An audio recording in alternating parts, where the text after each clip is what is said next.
Good morning, everybody. My name is Shruti Pandey, and I'm the founder of the startup called Structure Eco.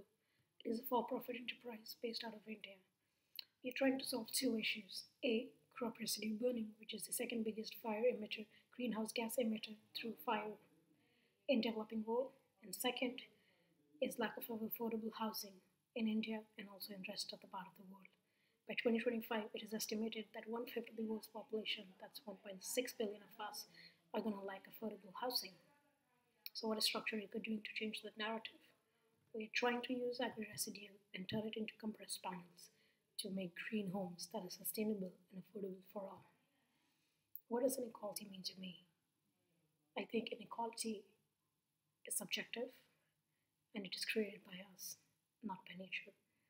When we all are born, we are born with certain traits that we can't do much about, which primarily is our gender, race, ethnic background, sexual orientation, and physical ableness. We can't change them. We gotta live with them, and most of them, like our color and ethnic background, is right up there on our sleeves. We can't even hide it. And then for the rest of our life, we get to see that we all have an identity card that scores us on the basis of our social identities and the way that we are perceived. And those identities are linked to income inequalities as well. Secondly, inequality is intersectional, which means that there could be layers of oppression because of more than one ways of being disadvantaged, and at times you could be a marginal community in one sense, but your inequality is reduced because of another reason. So, for example, a homosexual woman of color is far more oppressed in the world than a heterosexual man of color, even though he is from a color, maybe he's black and he lacks certain privileges as compared to a white man, but he's far more privileged than a woman of color who's also not heterosexual. What makes me most concerned about this is, as I mentioned, that it's man-made, it's created by us, but that's also something that gives me hope.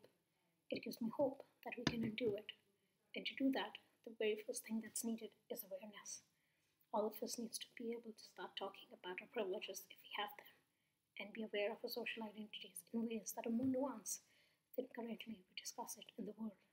And then only we can get to the stage of doing something about it. For example, when I was doing my rural fellowship last year, even in 21st century, I saw a kid of a lower caste sitting on the floor and a kid of a higher caste sitting in the same room on a bench to receive education in a primary school. And then you see these disclaimers in the United States by firms where it says equal employment opportunity. But when you go and look at these firms and work at them, you don't see diversity in the real sense. Which means that whether we like it or not, our social identities are linked to our income inequalities. And our income defines a lot about us. It defines the opportunities that we can keep on giving forward to the next generation.